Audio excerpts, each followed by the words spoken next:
දහස් සංඛ්‍යාත ජීවිත විනාශ කළ ලක්ෂ සංඛ්‍යාත දේපල විනාශ වූ ඒ ත්‍රස්තවාදී යුගය දැන් අවසන්. ත්‍රස්තවාදීන් දැන් විනාශ වී අවසන්. අපේ මාතෘ භූමියට නිදහස උදා වී තිබෙනවා. ඒ නිදහස උදා කිරීමේ ගමනේ සුවිශේෂම අවස්ථාවයි මේ පැවැත්වෙන්නේ. දශක 3ක් පුරාවට මෙරට ජන ජීවිතයේ වෙලා පැවති ඒ මහා භීෂණයේ ඊයේ දිනෙන් අවසන් වුණා. කුමන මොහොතක මහමගදී ත්‍රස්තවාදියාගේ බෝම්බයකට හසු වී මිය යයිදෝ යන බියෙන් දකුණේ ජනතාව ගත කළ කාලයේද දැන් අවසానයි. එකී පරිසරයේ ගොඩනැගීම සඳහා ජාතියේ පිනට පහළ වූ මේ රණවිරුවන් විඳි දුක වචනෙන් විස්තර කළ නොහැකි.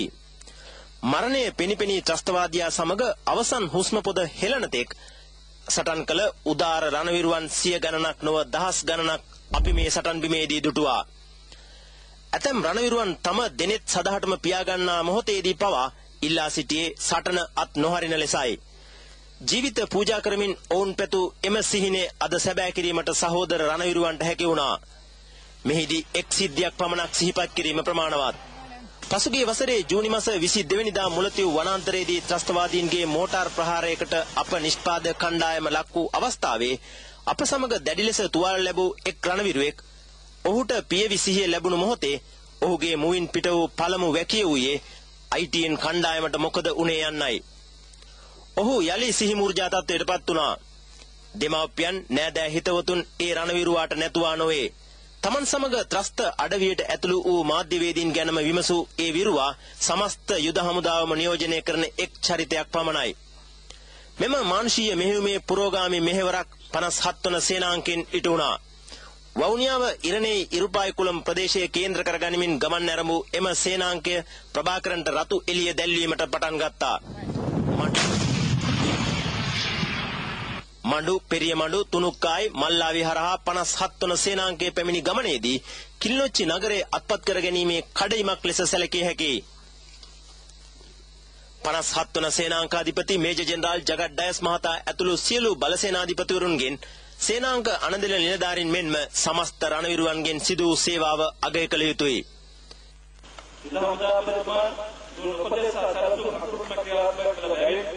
සියලුම සේනාංකවලු ආකාර සේනාංකවලු සමාජකාරී සමුහේ මාධ්‍යයක් කැපවීම පිළිබඳ සාර්ථක ප්‍රතිඵල ලබා ගන්නවා.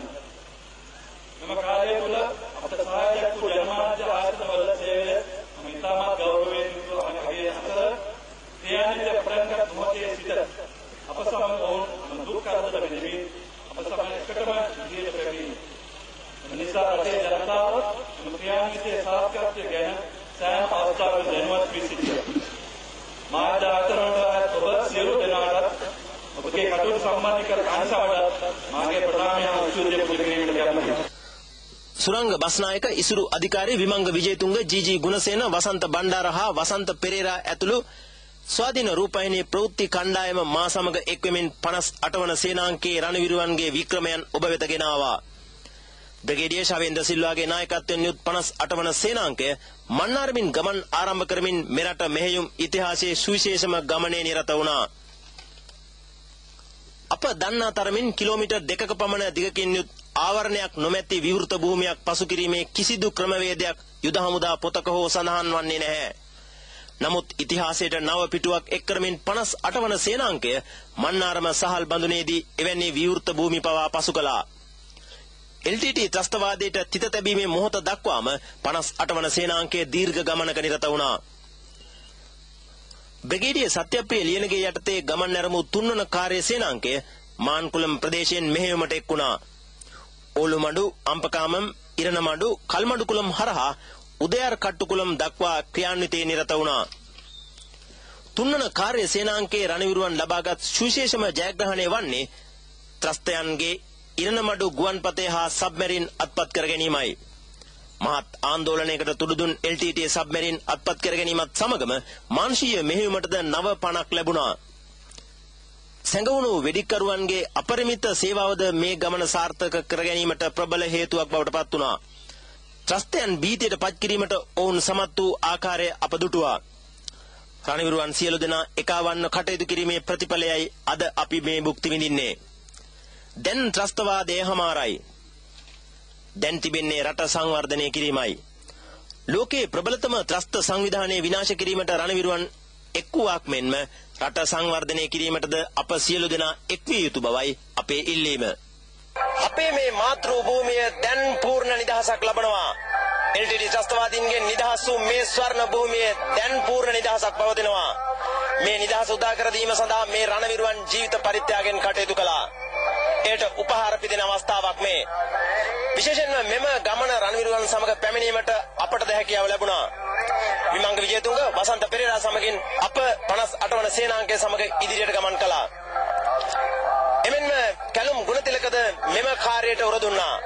ඔව් කැලුම්.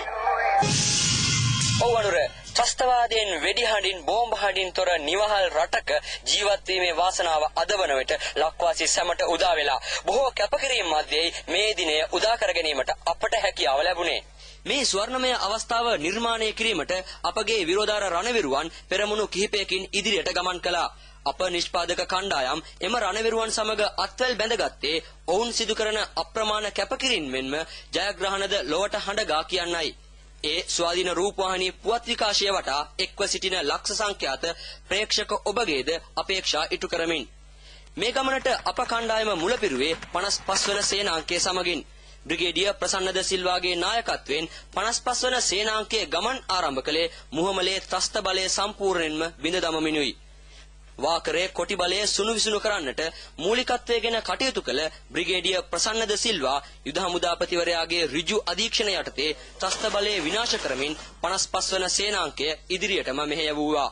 ඒ මුහුදු කොටින්ට ක්‍රියාත්මක වීමට තිබූ මුහුදු තීරයේද අහිමි කරමින් ත්‍රස්තවාදීන් කිසි කලෙක අපේක්ෂා නොකළ පරිදි චුණ්ඩිකුලම් චලේ වැනි කලපු තරණය කරමින් අපගේ විරෝධාර රණවිරුවන් ඉදිරියටම ගමන් කළා. ඒ ලඳු කැලෑ කටුපඳුරු මෙන්ම දැවැන්ත විවෘත භූමිද පසු කරමින් මාතෘ භූමියට පිළිලයක් වූ ත්‍රස්තවාදයේ මුලිනුපුටා දැමීමයි ඔවුන්ගේ ඒකායන බලාපොරොත්තුව බවට පත්ව තිබුණේ. මේ ආකාරයෙන් ත්‍රස්තවාදීන්ගේ ගොඩබිම් බලය සහ මුහුදු කොටි බලය බිඳ දමමින් 55 වන සේනාංකය යුද මුක්ත කලාපයට ළඟා වුණා. මේජර් ජෙනරාල් නන්දන උඩවත්තගේ මෙහෙයවීමෙන් වැලි ඔයෙන් ගමන් ආරම්භ කළ 59 වන සේනාංකය මුලතිව්වලට ළඟා වුණේ LTT ත්‍රස්තවාදීන් සතුව තිබූ දිගම ගුවන්පතේද ඔවුන්ට අහිමි කරමින්. ඉන් අනතුරුව මුලතිව්වලින් ඔබට එනම් නන්දිකඩාල් කලපුව තරණය කරමින් ඉදිරියට මෙහෙයුම් සිදු කිරීමට යුද හමුදාපතිවරයා යලිත් බ්‍රිගේඩියර් ප්‍රසන්නද සිල්වා පත් කළා. ඒ වන විට 59 සේනාංකාධිපතිවරයා ලෙස කටයුතු කළේ බ්‍රිගේඩියර් චාගි ගාල්ලගේයි. සියුම් යුද උපක්‍රම භාවිත කරමින් බ්‍රිගේඩියර් ප්‍රසන්නද සිල්වා ත්‍රස්තයින් අපේක්ෂා නොකරන මොහොතක නන්දිකඩාල් කලපුව තරණය කරමින් අවසන් ත්‍රස්තවාදියාද කොටු කිරීමේ මෙහෙයුමට සක්‍රියව දායක වුණා. මේ ආකාරයෙන් ඉදිරියට ඇදෙන රණවිරුවන්ට ගුවන් නියමු රහිත යානාවලින් ත්‍රස්ත භූමිවල දර්ශන ලබා දෙමින් ආධාරක ගුවන් ප්‍රහාරක ශක්තියින් ලබා දෙමින් ගුවන් හමුදාව දැක්වූ සහායද අපට අමතකව නැහැ. එමෙන්ම ත්‍රස්තවාදීන්ගේ ම්ලේච්ඡ යුද සැලසුම් පිළිබඳව නිරන්තර අවධානයෙන් පසු යුද හමුදා බුද්ධ්‍යංශයේද රණවිරුවන්ට ලබා දුන්නේ නිබඳ දායකත්වයක්. ලෝකවාසී සියලු ජනතාව මවිත කරමින් ලොව විශාලතම ප්‍රාණපකරුවන් මුදා ගැනීමේ මෙහෙයුම සාර්ථකව නිම කරන්නට අපගේ විරෝධාර රණවිරුවන්ට හැකි වුණා. මෙම ප්‍රාණපකරුවන් මුදා ගැනීමේ මෙහෙයුමේදී යුද හමුදා කාන්තා බලකාය දැක්වූ සහායද සුවිශේෂයි. ම්ලේච්ඡ ත්‍රස්තවාදයේ නිමා කරන්නට අපගේ රණවිරුවන් දහසක් කැපකිරීම් සිදු කරන අතරතුර ඔවුන්ට අවශ්‍ය පහසුකම් මෙන්ම අපට අවශ්‍ය පහසුකම්ද සලසමින් යුද හමුදා සිවිල් සේවකයින්ද මහඟු දායකත්වයක් ලබා දුන්නා. ලක්ෂ සංඛ්‍යාත ජනතාවගේ අපේක්ෂා ඉටු කරන්නට යුද පුවත් වාර්තාකරණයට එක්වෙමින් අප නිෂ්පාදක කණ්ඩායම් තුනට හැකි වුණා. ඊට අප සහෝදර ගුවන්විදුලි නාලිකාව නියෝජනය කරමින් ලක්ඛණ්ඩ ගුවන්විදුලිය වෙනුවෙන් චතුක දිවාශනද එක්ව සිටියා. ස්වාධීන රූපවාහිනී සභාපතිතුමන් ප්‍රවෘත්තිංශ නියෝජ්‍ය සාමාන්‍ය අධිකාරීතුමන් ඇතුළු ප්‍රවෘත්තිංශයේ සහෝදර මාධ්‍යවේදීන් පිරිසද වික්‍රමසිංහපුර සිට අපට නොමද සහායක් ලබා දුන්නා. දිනපතා ඔබ බලා සිටි යුද ජයග්‍රහණයන් දර්ශන සහිතව රාත්‍රී 7ට ඔබ නිවසටම ගෙන එන්නට සැමට ඉදිරියෙන් අපට හැකි වුණා. ඒ සමස්ත ස්වාධීන රූපවාහිනී කාර්ය මණ්ඩලයේ අසීමිත සහායෙන් මේ ස්වර්ණමය මොහොතට අපටත් සක්‍රියව දායක වෙන්න අවස්ථාව උදා වුණා. ඒ විරෝධාර රණවිරුවන් සමග උරනුර ගැටෙමින් යුද පුවත් වාර්තාකරණය හරහා ඉදිරියට ගමන් කරමින් මේ කාර්යයට මට උර දුන්නු මගේ මාධ්‍ය සහෝදර දෙදෙනෙක් ඉන්නවා. ඒ සුරංජිත් දේශප්‍රිය ජී ගුණසේන. ඒ වගේම මේ කාර්යයට තවත් ආකාරයකින් උර දුන්නු සුජිත් විධානපතිරණ එහා පැත්තේ ඉන්නවා. ඔව් සුජිත්.